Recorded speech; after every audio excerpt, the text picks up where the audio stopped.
you get the hang of it. Okay, so just to update you, there's been somewhat of an investigation going on. We may end up having to close for a few days. I don't know. I want to emphasize, though, that it's really just a precaution. Fazbear Entertainment denies any wrongdoing. These things happen sometimes. It'll all get sorted out in a few days. Just keep an eye on things, and I'll keep you posted. Just as a side note, though, try to avoid eye contact with any of the animatronics side if you can. Someone may have tampered with their facial recognition systems. We're not sure. But the characters have been acting very unusual, almost aggressive towards the staff. They interact with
see the scooping room?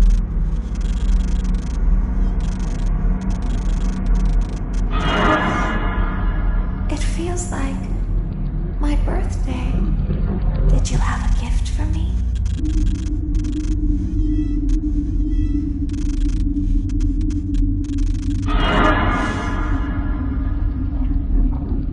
Let's see how many pieces.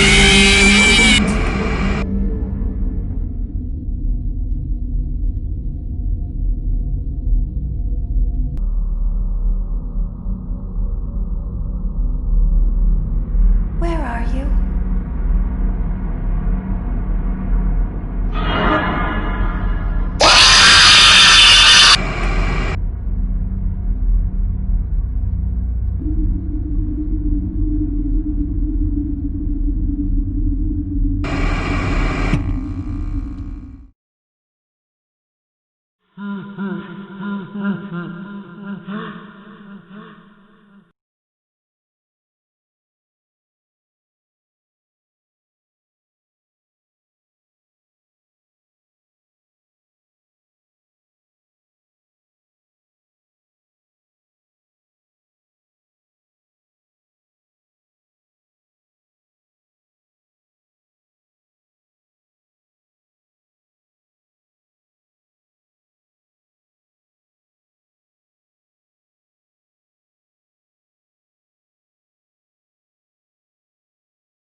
Hello?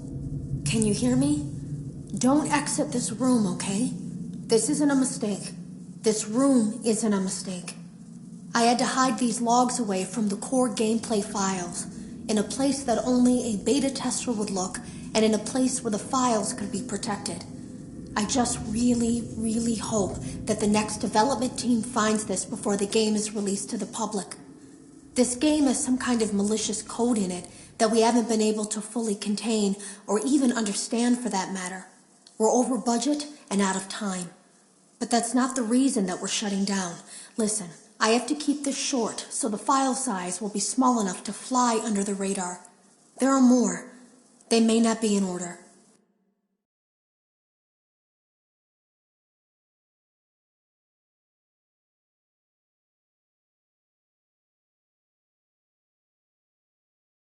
I saw it for the first time today.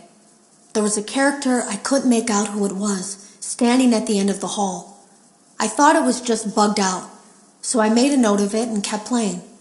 But then it was looking in the window, and not like Chica or Bonnie would. It was like it was actually looking in the window, seeing what I was doing.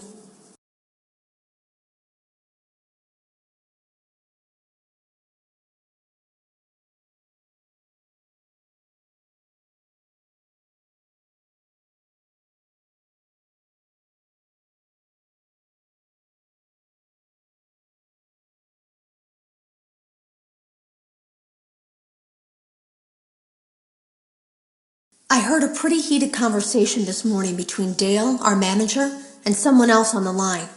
It really feels like this project is in trouble, in no small part because of the lawsuit, I'm sure. There has to be a lawsuit, there's no way there isn't. It happened in this building just a few doors down from me. I think it's made worse by the fact that Jeremy tried to tell us something was wrong. But as a dev team, we all just saw it as a challenge to find what the problem was and fix it. Who could have known that? I have to go.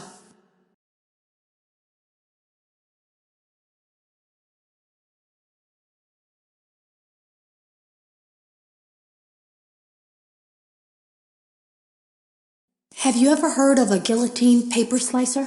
It sounds made up, but it's an actual piece of office equipment. I didn't even know we had one in the supply room. I guess they're more common at businesses that do a lot of graphic design work. I remember seeing one when I was still in school, and even then, I knew how dangerous it looked. I was always afraid of losing a finger. That seems so silly now. Jeremy used to do design work. I guess that's how he knew it was there. The drawers have been emptied out. Someone was here. I don't think it was spring cleaning either. No, there was plastic on the floor. Someone was definitely here during the night. It had to have been the client.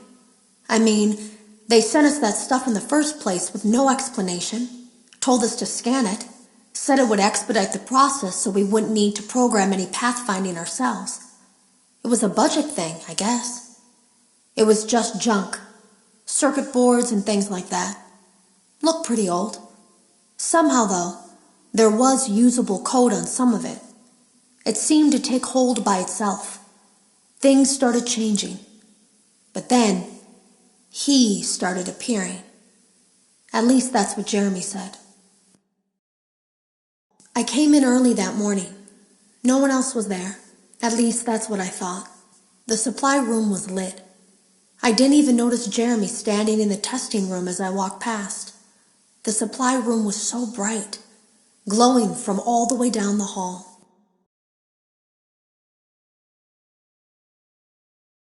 Jeremy complained of nightmares when he came in this morning. He wasn't talking about it like someone telling a friend about his dreams, though. He was pale. Looked like he hadn't eaten in days. He spent an hour talking in Dale's office, but it didn't look like he was given much sympathy. When he came out, he went directly back to the testing room. He doesn't even jump anymore. Nothing scares him. He just stands there like he's talking to someone. Sometimes he rocks from side to side. We were told to leave him alone. I knew I was in line to do the testing next. They'd been prepping me for it.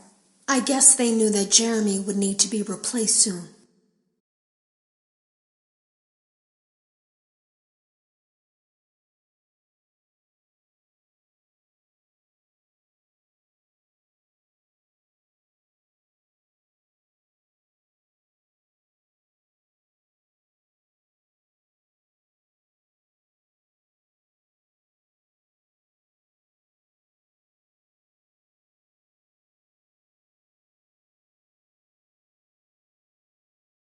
You can always tell when a company is getting ready to fire someone.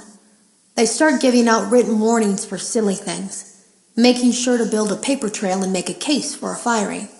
Things that normally no one would care about suddenly become grave offenses, all worthy of being written and documented.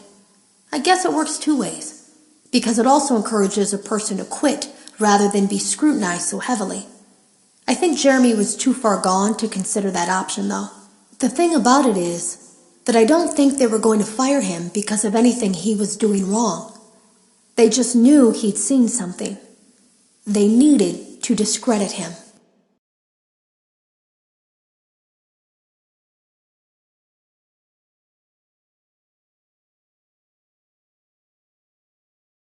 There was something that looked like a Halloween mask laying on the floor. I didn't understand. Ink must have spilled. It was only then that I heard a shuffle from the testing room and realized Jeremy must be there. I went back and peered in the window. I couldn't see his face. He had the visor covering his head. He had ink spilled on himself as well. The front of his shirt looked black in the dark room. He turned his head in my direction, but I don't think he knew I was there.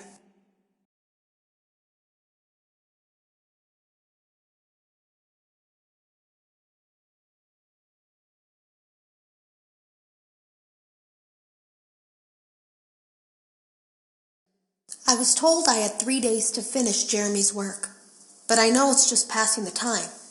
They don't really expect me to do anything. It's just to keep up appearances until the buyout is complete. We have to look like we have things under control. There's another potential development studio that wants to pick up from here, but who knows what kind of lies they're being fed to convince them to do it.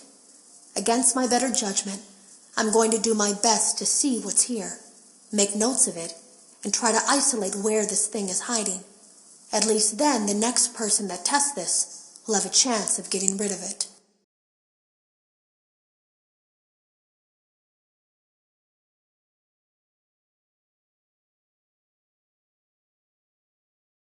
Today was my last day of beta testing, and the anomaly that I've been seeing is nowhere to be found. But after inspecting some of the files, it seems that it's attached itself to these logs. My logs. That can't be an accident. So now I have to make a choice. Do I leave these logs here for you to find, or do I try to purge this thing myself by destroying the logs? I've chosen the latter. I can't delete them. By creating a protected area to store these logs apart from the game, I effectively gave this thing a safe place to hide itself. It's in here now. I may not be able to delete it, but I might be able to do something else now that it's attached itself. I have an idea. They lied to us. They lied to all of us. They told us that the whole point of this VR game was to undo the bad PR done by a rogue indie game developer who supposedly made up a bunch of crazy stories that tarnished the brand. But that's not true at all. In their haste to develop this VR game and clear their name, they sent us some things I don't think they intended us to see, such as a hard drive containing emails between Fazbear Entertainment and a certain indie developer. Fazbear Entertainment hired the game developer. Those indie games were designed to conceal and make light of what happened. This isn't just an attempt to rebrand. It's an elaborate cover-up, a campaign to discredit everything. I ran a fragmentation program on the area of memory that was storing these logs for you. I effectively broke the files into pieces and broke the anomaly along with it. That means that you won't have my warnings to guide you, but hopefully it also means that this anomaly, this virus, or whatever it is, will remain broken and unable to do more damage.